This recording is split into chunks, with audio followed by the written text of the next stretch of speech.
Hey, what's up, everybody? This is your league champ right here, and welcome to the LCC Network.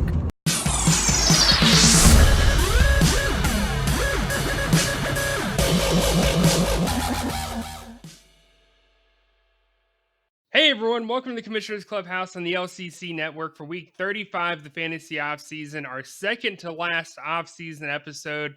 And I think I can speak for all 24 of us. Hallelujah. It is almost here, the regular season. Jameis and Isaac are here with me like always. What's going on? Yeah, I'm barely here. My connection's a little a bit on the edge these days now. Yeah. Yeah, it is. Anybody want to start a GoFundMe? Yeah, to get Isaac a new computer for this? But no, I'm getting an hour. We spent like an hour trying to get it to work. Well, I'm getting Michelle's, the one she got because she doesn't use it anymore, so it works. That can't come fast enough. God, that cannot come fast enough.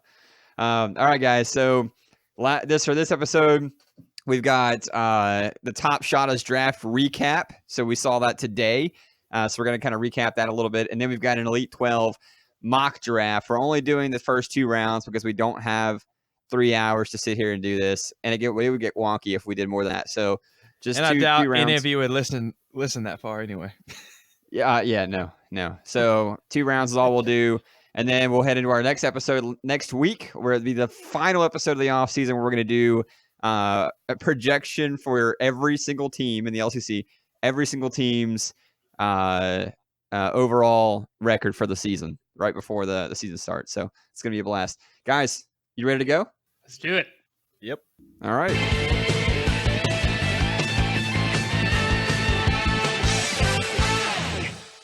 Right, guys. Yeah. We'll start. I should have paused to give you more time to say that. Really quick, we'll just jump right into it here. Top Shottas draft recap. We're going to start with our favorite picks in the draft. Patrick, who was your favorite pick?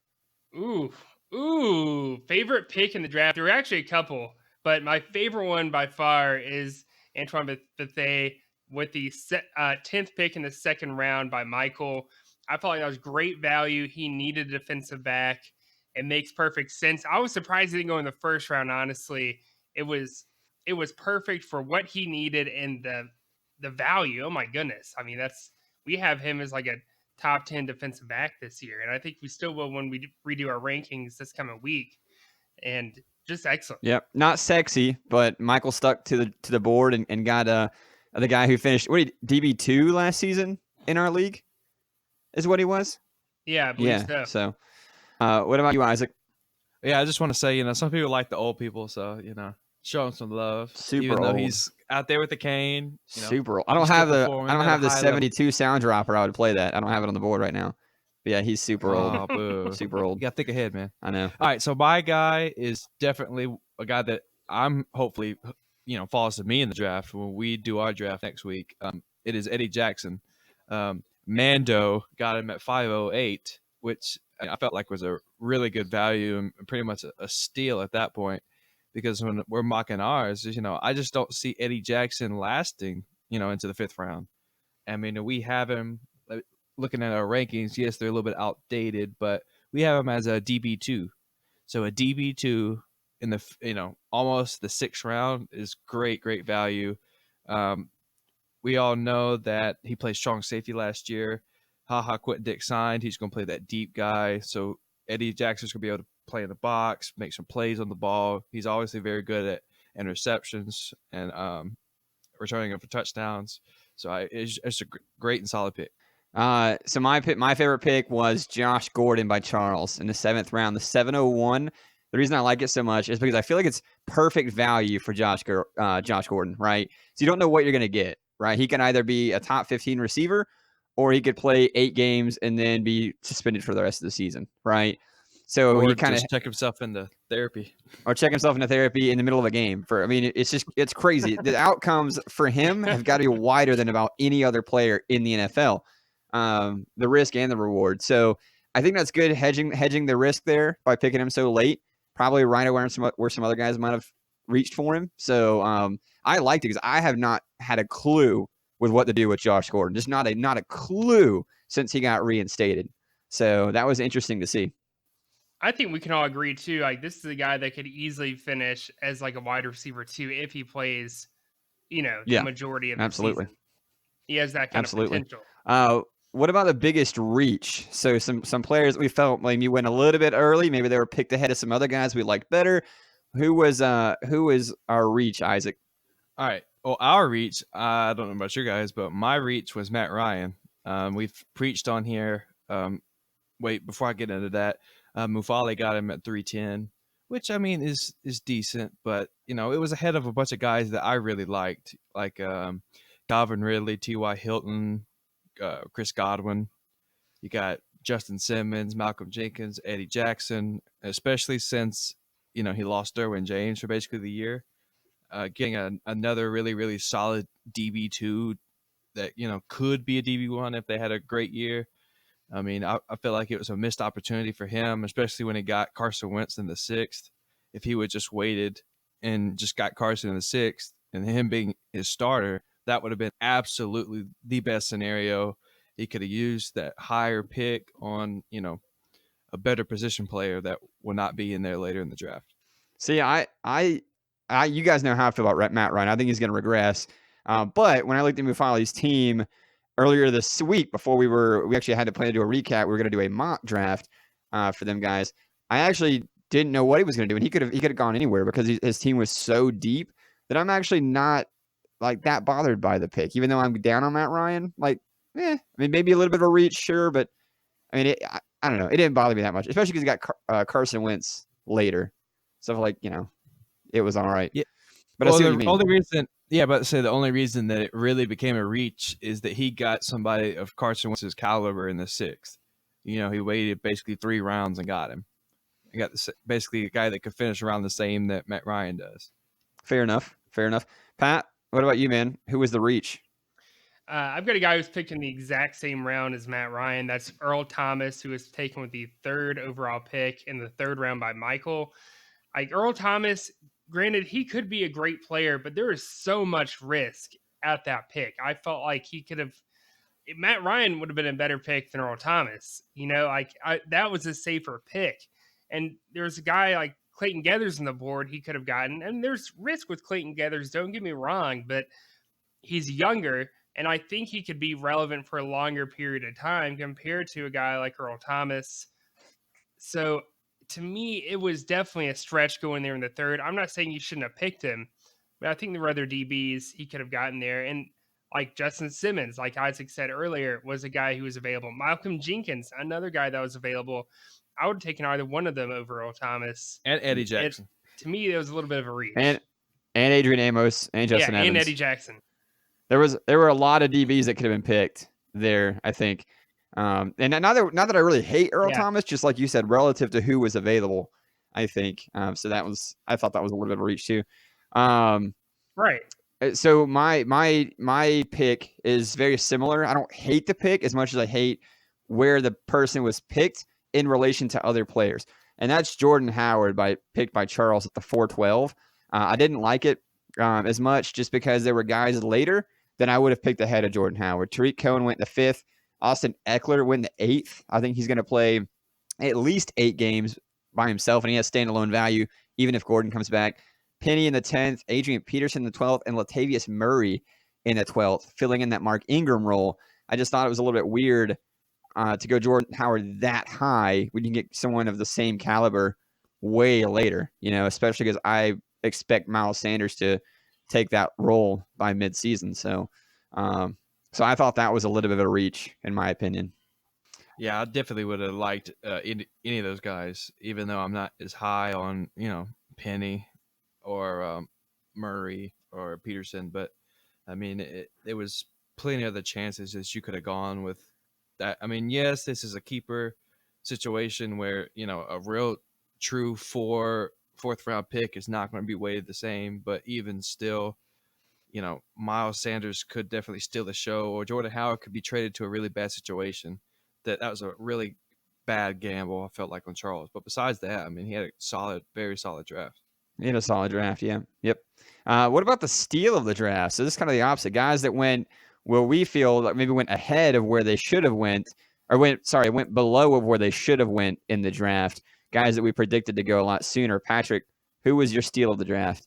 My guy is Tyler Lockett, who was picked in the 8th round and 7th pick by Jordan. Oh, That was just great value, man. Like, I'm hoping I can get that dude in like the first 3 rounds, let alone the 8th. Like, that blows my mind. Like, he dropped that far in a league where you have 18 players on your roster. Like, that's crazy that he went that far.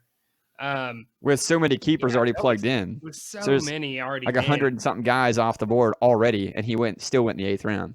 So. Yeah, Calvin Ridley was picked before him. And Calvin Ridley's You're sleeping on. playing beside Julio Jones. And Tyler Lockett, D.D. Westbrook. Season, he may have, and D.D. Westbrook too. Like, it just rocks my world when I think about that. That was just, man, you're talking about value. That is it. Tyler Lockett in the mid-8th round. That is beautiful. And I already told him this. I talked to him right after the draft. And I was like, man, that was a great value. And that's why he makes it on there. There's no reason he should have fell that far, but he did. And I love that pick. Did you hear that, Jordan? You rock Patrick's world. So congrats, buddy. That was a good pick, though. That was a really good value. Good heads up by him. Well, I want to stay in the park and go on the other side of the field to Justin Evans and picked 1306 by Jordan himself again. I mean, man, you just got some great value with some of these guys. I don't know if, it was just pure luck or this is how you planned it. But, I mean, getting a starting strong safety, typically, I mean, I looked at the projected depth charts that he looks like he's going to make that transition to strong safety. He was activated off the PUP this weekend. So, I mean, he looks good to go. He's got another week before season starts. Knock some of that rust off. But, I mean, he's a very good tackler. And we all saw how Jamal Adams did under Todd Bowles last year. And this guy's going to play the same exact role. So, I mean, it will be not saying he's as talented, but, his production definitely could be there. He already averaged 29.3 points per game before Todd Bowles came. So it could really only go up with Todd Bowles. That's a potential DB2 picked with a throwaway pick, basically, a 13th round pick. Good value by Jordan, for sure. I had Anthony Hitchens as my steal of the draft. Picked in the 5th round, 10th pick by Mufali. That was a great pick. Great linebacker depth for his team now. We projected him at, a top 15 linebacker or so? Pretty close to that, if not. I can tell you right now. All right, so we have Anthony Hitchens. You got to get my computer a second to load. We got finishing as linebacker 16. 16. Okay. So mid LB2, we got him in the 5th round after some other guys that I thought should have went after him. So great value pick by Mufali. He had a pretty good draft too, overall. So congrats to him. Speaking of good drafts, guys, who had some of the best overall drafts? So there were a few good ones. So if you don't hear your name here, it doesn't mean that we didn't think that you had a good draft. We just can only pick 3. So guys, Isaac, who's your pick for the best overall draft in the Top Shottas this week? All right, so I know he busts his balls a lot with everything that goes in the Top Shottas, but he also is very smart and fantasy savvy when making lineup choices, trades, and obviously in the draft. It's Cody. He got Adrian Peterson, Royce Freeman, which are pretty solid options. He's got 2 breakout candidates in Chris Godwin and Will Fuller to finish out that offense, who's already got too much talent as it is. And on defense, I mean, he's got Aaron Donald, J.J. Watt with, solidify that defensive line. I mean, you could flex one of them knowing if the offensive line's garbage. I mean, and they definitely can get you. I mean, Aaron Donald scored 90 points one game last year. So that was great value in the first, and then JJ fell, I believe, to the 2nd or 3rd. Jayon Brown, who a lot of people I feel like are sleeping on, which when we update our rankings, he'll definitely jump up for me. He's supposed to start in place of Wesley Woodyard. Wesley Woodyard's supposed to be like a 3rd down guy now because he's so old. He's like 33. And Jayon Brown's supposed to be very active on the Titans defense. And then to finish off, he got Justin Simmons. So I just really felt like he had a really great draft. Yeah. Yep. A lot of very, very strong defensive picks there. The top 2 defensive linemen, in my opinion. I think that's where they fell on my projected rankings. And of course, I love me some Justin Simmons. So high upside with Will Fuller. It's a good draft. And Chris Godwin. Yeah. And Chris Godwin. As much as he hates Tampa and hates me talking about him, here he goes drafting him. Wait. Hold on. You're right. Didn't you guys have an argument in the group chat like a month ago or 2 months ago about Chris Godwin not having 1,000 yards or something like that? Yep. And 100 catches. Okay. Yep. Well, that's funny. Well, now I'm sure that you and Cody are on the same side now. At least Cody, I'm sure, wants him to have over 1,000 yards. I know he busts my balls a lot too with my rankings and just me in general. He just really enjoys that, which is fine. I'll take it. But he knows the deal, and he knows that Chris Godwin's going to be legit next year. So for this year. All right, Pat. I think we all know the answer based on what we've heard so far. But who do you have as your best overall draft? Yeah, it shouldn't be any surprise based off who I keep talking about. Is Jordan. He drafted Zach Ertz and T.Y. Hilton.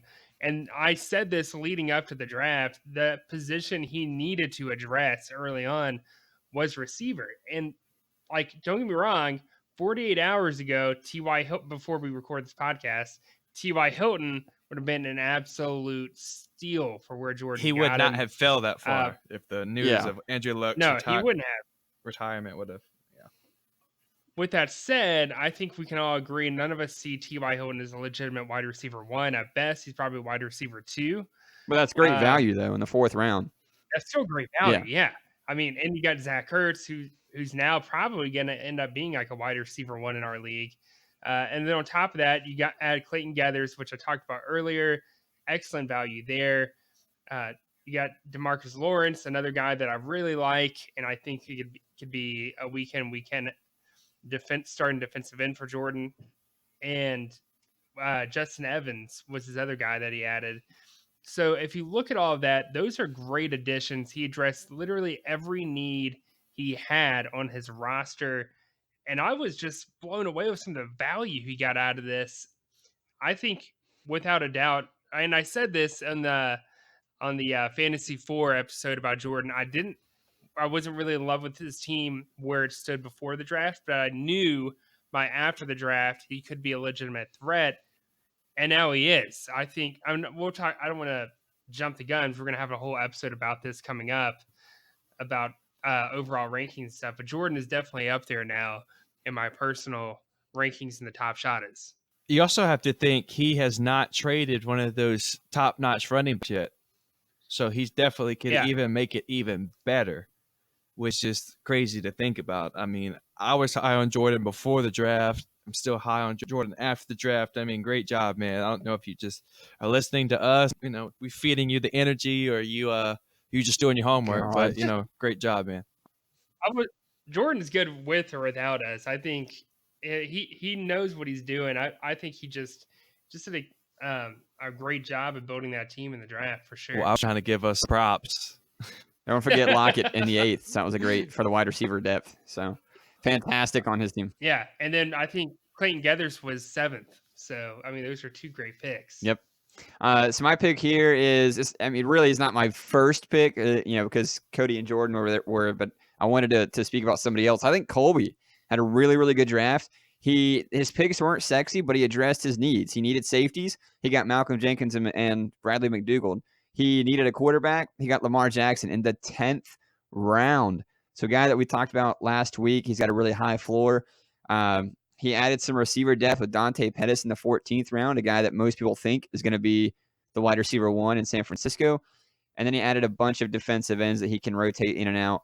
Melvin Ingram, Myles Garrett, DeForest Buckner throughout the draft too. So again, his picks weren't sexy. There aren't a lot of guys in there that you look at and go, oh, that's a stud superstar. But they really kind of help fill in the depth on his roster. And I think that he took a very, kind of practical approach to the draft and crushed it. So good on him. You listen to that, ballers? We did the Jackson first. Oh, yeah. Yeah, Isaac's referencing another podcast addressed last week, about 4 days after we released ours. Lamar Jackson, and they pulled the same exact statistics in the same exact order that we did, and they said them the same exact way, almost word for word, to some degree. Yeah. All the work that I did at projections, and these guys, Pat and Jameson, were looking at like, dude, there's no way that you should project that. Like, that's crazy. Like, there's no way he's going to rush for 1,500 yards. I'm like, no, it's just to show you how good he was doing. Like, they stole my words. Like, it's crazy. And these guys, like, that's their job. So I don't know. It's just crazy. We did it first. Well, I sent them a link to our show like 2 months ago, and ever since then, I've noticed like 3 instances where they say something after we did. So are they listening? I don't know. If they are, just give us a shout out sometime, guys. Like, we're okay with it. Like, you can steal my information. I don't care. Just like, invite me out to Arizona so I can sit in your studio or something. I don't know. Yeah, give me a free ultimate draft kit, There you go. I was about to say, give me like a God, what's that auction? Pristine auction. Give me a gift card to Pristine auction. Don't go crazy auction on there. Yeah, let me get some free stuff. All right, guys. So the opposite, we'll close out the draft recap here. The worst overall draft. Again, some of these guys, they weren't awful. We just had to feel like, all right, we did the best ones. Now on the opposite end of that spectrum, who is there? So there were some really bad ones. Section, well, if you're in the section, it doesn't mean that your team was awful or can't improve. It just means that relative to other owners, we think that you didn't win the day. That's all. So Pat, you can kick it off with who you think might have fallen into this category. Yeah, my guy who I have in this category is Matt, owner of the Crazy Legs. I felt like it was kind of an underwhelming draft, and he did have some good picks, but I think, man, he missed on some great valued players. I know I keep talking about Tyler Lockett, but he drafted D.D. Westbrook before Tyler Lockett. That didn't make any sense in my head. I don't know anyone out there in the fantasy sports world who has DD ranked higher on their list than Tyler Lockett. That one blew me away.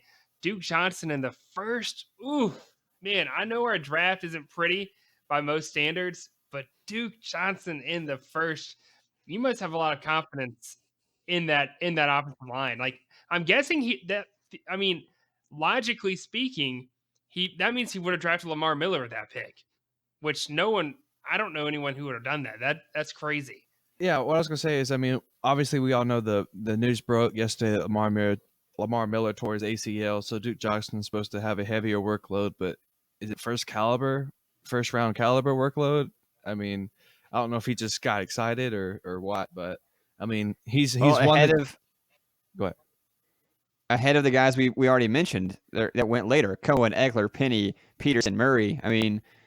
Is he going to be that much better? Didn't their offensive line, their tackle, go down with an injury yesterday too? And like Pat said, this is basically putting Lamar Miller's value on Duke Johnson. Is Lamar Miller a first round pick, like ahead of guys like Robert Woods and Zach Ertz? And I don't think so. I still think, and the Texans may still bring somebody in as a depth piece. Melvin Gordon. Yeah. So and my thing is, I was about to say, if you're looking at Duke Johnson the first, you might as well have been looking at Austin Eckler in the first, which he did draft Eckler later in the draft in the later part of the 8th round. I don't know. It just didn't make that would make more sense. Yeah, that would make more sense than this one, because Eckler was not only fantasy relevant by himself. Fantasy relevant with Gordon. He definitely fantasy relevant without Gordon. So that makes more sense. And Gordon's a top 5 running back, which Lamar Miller was like top 20, 25. Like, it wasn't that great to begin with. All right, Isaac. Who was your pick? You gonna do the sound drop or no? Oh, wait. Isaac wants me to come on, man, this section. So I hope no one gets their feelings hurt. Come on, man. All right, Isaac. Boom. All right, my guy Storm. He got Allen Robertson as his wide receiver too. Really? Do you feel okay about that? Like, I don't want him on my team, much less starting. Yeah, after last season, don't run my bench. Yeah. No, thank you. And then on defense, he got Jeff Heath, Thomas Davis, and Patrick Peterson. Are any of these guys even rosterable? No. Have these ever been relevant? No. I don't understand. Like, they're great names in real life. Well, not Jeff Heath, but I don't really get this. But this is a Storm pick. you never know what he's thinking when he makes the picks. Is he just doing it because Pat Peterson went to LSU and he's an LSU fan? I mean, I don't know. Yes, it was a 10th round pick and he could have just been bullshitting, but still, I mean, a lot of his picks, when you look at it, they just don't make sense with all the needs he has. But, that's why he's Storm. That's why he's going to finish like Storm always does. So it's just crazy. So you can go ahead and hit that sound drop. Oh, yeah, hold on. Come on, man. All right, Isaac, very passionate argument there against Storm's team. My pick here was Watchhorn. I don't know his first name. Is it Matthew? Matthew. Yeah, it is. Matthew. Okay, it's Matthew Watchhorn. So I looked at the team and I was just not very, very blown away or impressed at all. So some guys that stood out to me, picking defensive ends and tackles like Cleveland Farrell, Dexter Lawrence, and Corey Peters. Who the fuck is Corey Peters? I don't even know. I don't even know who that is. Like, I had to ask Isaac, who is Corey Peters and why was he drafted in the 8th round? I had guys like Adam Humphrey, Sterling Shepard, LaShawn McCoy. It doesn't make any sense to me. I wasn't impressed by any of those guys. They're probably not even going to be rosterable. Corey Davis, before guys like Marvin Jones, Golden Tate, Robbie Anderson, and Dante Pettis. Corey Davis is in a team that runs the ball on a very, very crowded receiving core, and he hasn't shown anything in his first 2 seasons where he might even be remotely fantasy relevant. I think he got really good value on Adrian Amos, but outside of that, there wasn't really any picks on the team that I liked that I feel like, put him ahead, especially relative to other guys, right? Like Jordan, Cody, Mufali, like those drafts. Like, man, I feel like he's even farther behind after today. All right. Sorry, Matthew. Come on, man. All right, guys. So that's it for the draft recap for the top Shottas. So the Elite 12 2-round mock draft. We'll kind of go through this fairly quickly, so as not to take too long. You guys ready to kick it off? Wait. Before we go, anything you guys want to say about the top Shottas draft before we move on? Any other last thoughts or anything? We need to do something about our draft structure because the available players that we got on these drafts gives me no excitement to be at the draft. Like, we need to figure out something to get more talent available for picks and more excitement back into draft, because draft day is my favorite day of the year. Yeah, I agree with you. Well, we got to shorten our keepers and change our practice squad rules where you can't make trades right before keeper deadline and stuff. I mean, that's the only way to do it, is just to shrink it where you can't keep so many guys, because that's the issue. I don't even think it's just that, but I think when you trade players, their contract shouldn't reset. I mean, that doesn't even happen in the NFL. Why should that happen? It doesn't even happen in college football when a guy transfers. Like, your amount of time with that team doesn't just all of a sudden increase. It carries over. That's the way it should be. I don't understand why we did it the way we did it, but hopefully we can change that. Well, I guess we got more rule proposals next season, and I think everyone might be on board with that. God, Isaac loves rule proposals. I think everyone might be on board with that, just to kind of beef up the draft a little bit, because it's not a lot of fun when you're picking guys like Duke Johnson in the first round, and they're seen as valuable. You know what I mean? Like, oh, what a great pick. So hopefully these things will change. But our draft's going to be the same way. We've got so many guys that I'm not excited about. Dude, ours is way worse. Ours is worse. Way worse. Yep. All right, guys. So with that being said, Elite 12 2-round mock draft. First pick, Number 1. Alshon. Alshon. Oh, God, I hope it is Alshon. That'd be great. Biggest. Big Al.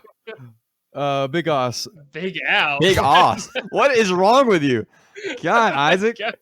Look, man, it's late. It's 7:40 my time. Eastern Standard. It's getting close. Late. It's getting close to It's 7. It's getting close to Isaac's bedtime, apparently. Oh, snap. I've gotten off work at 7 o'clock before. Jesus. Anyway, For real. Big Oss, my man. I'm just kidding. You're not my man. You fake, because I asked you who you going to pick and you didn't tell me. But anyway, I'm going to go with who I think you should pick. And I'm going to go Harrison Smith, defensive back from Minnesota. All right. Number 2. I've got, I know Cameron's been wanting Harrison Smith too there. If that happens, I just it's gonna hurt for sure. But I Oh think yeah, Cameron's that's still gonna go another DB. reason. Straight Yeah. in front of camera. I'm gonna take your player, Debo style. But no, I think Cameron's still got to go DB. That doesn't have a lot of depth there. And Malcolm Jenkins is the guy I have him going with that second pick. It's not great, but it's literally the best defensive back available after Harrison Smith. So it just makes sense. Number 3. So I was picking for Billy Powell, and the guy in my division, I had to give me Robert Woods with his first pick, third pick of the first round. He needed some wide receiver depth, and I think Robert Woods a bottom wide receiver 1, if not top wide receiver 2. So I think that's a good spot for him there. So Robbie, Bob Woods. Number 4. See, I didn't want Alright. to steal their stuff because Yeah, they that's- steal our stuff. Yeah, it's but- okay, and if they're listening, they know that we're listening to them too. So that's right, bitches. Yeah. We're talking about Big this fans. this other podcast. Big fans. Big fans. Shout Alright, out, we Pat. appreciate it. I've got none other than Little John as my pick for myself. Corey Littleton. Little That's my John. nickname for it. Little John. Yeah, this John. thing is off the rails tonight. My God. I like it. I like it as a good nickname. I like it. I'm if I get him, that's his name. I might even get a jersey. This is Little John on the back. But I got Corey Littleton for my pick. I like it. It's a good flex You player. like it a It's lot? an LB1. I like it a lot. It's my guy, man. I really like it. It's LB1 is my flex player. I'll take it. Can't complain. That's a great pick. There you have it, Little John. Patrick, Number 5. it's Robin Hood. It's Robin Hood. All right. No, Little John Robin Hood. I don't know what pick this is overall on our list of picks here. It's our 5th. I've got Jade going. That's the owner of Terrible Towels. I got him going Brandon Cooks. He didn't really get enough receivers in the waiver wire. I feel like he's got to go receiver with his first 2 picks, which I don't think he picks again until later in the draft. So I got Brandon Cooks again with that pick. I think it's pretty safe. Don't expect him to put up big flashy numbers, but he should be solid. Yeah, he doesn't pick again until the 5th, and Jay Golly. picks at 1, 2, 3, 4, 5. He picks at the 5th pick in the first round. Mm. All right, Isaac, we don't have any more sound drops because I didn't want to keep doing that all the way up to 16. So you can go ahead with your 6th pick. Well, damn, Jameson, you could have gave me a damn sound drop. But anyway, so I didn't want to give up who necessarily I was going to pick, but I wanted to give up, an option that I would feel comfortable doing. So I went Eddie Jackson, some defensive back depth for me. I like the pick, like I've already talked about earlier in this podcast about him dropping in the box. He loves picks. It's a good defense. I thought it was a very solid pick for our draft, and it just shows you how bad our draft is compared to theirs. All right. That's a good pick. All right. And who's next? Isaac, did you pick for Peyton in the second round? Yeah, All right. pick Peyton. All right, All right, who so did you get? I tried to think like him with this one. I mean, he's already got a really, really good offense with OBJ, Julio, Saquon, and Josh Jacobs, Kyler Murray, and Lamar Jackson. He's got Roquan Smith, Bobby Wagner. He's got Jordan Boyer. So I just wanted to round out his team and give him Aaron Donald, arguably the best defensive lineman out there. It kind of is right where Cody would have picked in you guys' draft and Top Shottas. So I mean, it's definitely plausible for him to do that. So yeah, Aaron Donald. Yeah, I like that value right there in an early second. That's a good spot. So I picked for Tyler, the second pick in that round. I gave him Sony Michel, who is still available, as he only has David Johnson. He does not have another running back on his roster right now. And so I feel like Sony Michel is a very good 2 to add some depth behind Johnson. And I feel like that's where he'll want to go is some sort of running back. So although he did text me yesterday because he saw Andrew Luck's retiring, he just traded for him this offseason. So he's a little stressed about where he's going to get a quarterback in the draft. Understandably. Yeah. Yep. Luckily, he got rid of Melvin Gordon God. and stuck him on you. Yeah, Isaac. stuck him with me, and I gave up David Johnson. Yep. Yeah, so I think he's going to go running back. And then I was the next pick. I will be the next pick. And Joe Schobert's sitting there for me. He if he stayed healthy, he would have finished as linebacker like a high 2 or something like that with what he was averaging. So that's who I'm going to go with if he's there. Joe Schobert to put with Miles Jack and CJ Mosley in my linebacking core to add some depth. So No order. Huh? No orders, because CJ Mosley would definitely be the first one if you're talking about order. Well, yeah, Mosley's the first one for sure. And then I've got some high upside but risky picks, depth behind him. So, all right, Pat. All right. Or no, Isaac. Sorry, Isaac. You were picking for John. Me. Yep. Yeah, I'm picking old John's team. Just looking at his roster construction, obviously we know he's got the best defensive out there. So I wanted to go offense. He's got Russell Wilson, Nick Chubb, DJ Moore, and Kenny Galladay. So you really could go running back. You could go wide receiver, but I decided to go wide receiver. I decided to pick Tyler Lockett for him in the second round, which just shows you how much of a steal Jordan's Tyler Lockett pick was in the 8th. Especially in our draft, that would have been good God, that would have been robbing the bank. Man, I'm not gonna lie, if you wouldn't have given Tyler Lockett there, I was definitely going Tyler Lockett with that pick. So I'll go down a little notch and get George Kittle. So Pat, in the you're second picking round. for yourself here, just to be clear with everybody. Yeah. I've got back-to-back picks in the second round. So George Kittle, thanks Isaac, by the way. I got George You're Kittle welcome, and Clayton Gathers with thanks, Boo. No, I got George Kittle, Clayton Gathers, back-to-back picks. George Kittle, obviously, because T.Y. Hilton, I've got some worries there. A.J. Green's hurt. Sammy Watkins shouldn't even be rosterable, but he's on my roster.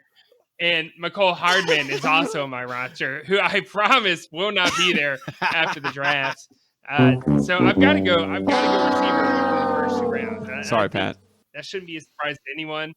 I didn't mean to cut you off. No, it's cut him right off. It's a tough situation for sure, but like I said, I've been known to stream receivers, and it's worked pretty well for me over the years. So not a big deal. I'm still getting a solid guy, I feel like, in George Kittle. Would you go Lockett and Kittle back to back with those picks if they were available? Ooh, that's a tough. That's a tough one. Because you definitely could use 2. I wouldn't put it past me, but Clayton Gathers is just, man, I love some Clayton Gathers, especially when he's healthy. And I think now For that those they've 4 lost, games he plays. Now that they've lost Andrew Luck, I feel their defense is going to spend a lot of time in the field, and just naturally he's going to be able to make more plays. Yep. So it's hard for me to pass on Clayton there. So make more plays, or it could just lead to him getting injured sooner. So instead of making it to 4 games, he could get injured in 2. Poor Colts. They lose their quarterback. Then they lose like their starting safety. That would be brutal. That would be unredeemable. Brutal. So I've got Billy Powell. I'm picking for him again. So I just realized all my picks were in my division. So I don't know if you guys did that on purpose, but I guess it worked out that way. I did the same people. So, like, I'm doing Big Austin's picks, my picks, Sean's picks, Peyton's picks. You're doing your picks, Tyler's picks, Billy P's. Patrick's doing Cam, Jade, and himself. Got my family. Yeah, that makes sense. So Billy Powell, I picked Anthony Hitchens here. He's far and away the best player available at that point. A great linebacker for Billy P. Even though he's got 3 on his roster already, this kind of gives him a good one to kind of lean on and build his defense around. Well, those 3 are pretty garbage anyway. So yeah, yep. All right, Pat, 2 more picks and then we're done, guys. Short episode. Yeah. Hallelujah. Let me just. I've got Cameron going defense again, and who knows? Maybe he doesn't go Malcolm Jenkins in the first. He does the exact opposite of what I suggest, because for some reason he thinks I tried to screw him over. But honestly, I think we can all agree Malcolm Jenkins is probably the best defensive back after Harrison Smith on the draft board. So if he's going defensive back, Malcolm Jenkins makes sense. So I've got Jordan Hicks here in the second round. That's a solid linebacker, a guy. I would have gone Anthony Hitchens here, but I think Jordan Hicks is the next best thing available. I like this play. I think another team that's going to spend a lot of time on the field defensively is going to be Arizona. I think Jordan Hicks is going to get a lot of opportunities to make some plays for him. Yep. All right. Isaac, last pick of the mock draft here in the second round. Big House goes with Calais Campbell, defensive end from the Jacksonville Jaguars. Now, listen, he's a really good, solid pick. He's a very tackle-heavy defensive lineman, which is very good in this league. The previous year, when he added sacks to that, he finished in the top 5. So getting Calais Campbell is definitely a high floor, high ceiling type of guy to help with his first year back in this league. So he finishes with Harris Smith to finish out his defensive back group with Demarius Randall and Eric Weddle, and then he gets Calais Campbell to round his starting defensive end role. Sweet. I think that's a great pick. I think Calais is great there. I think it's solid. Sweet. Awesome, guys. Well, that's it. That's it for the show. It's a little bit shorter for you guys. A little present for you on this draft weekend. So, quick reminder: the Elite 12 draft will be at my house August 31st, this coming Saturday at 2 p.m. Please don't be late. Eastern time. Please don't be late. And bring some food. Yeah, don't mooch off of us. Bring some snacks. Don't be late.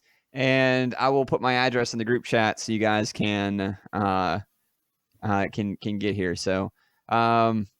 Well, that's it, guys. Any thoughts? No? I'm ready. I'm ready for the regular season. Yep. All right.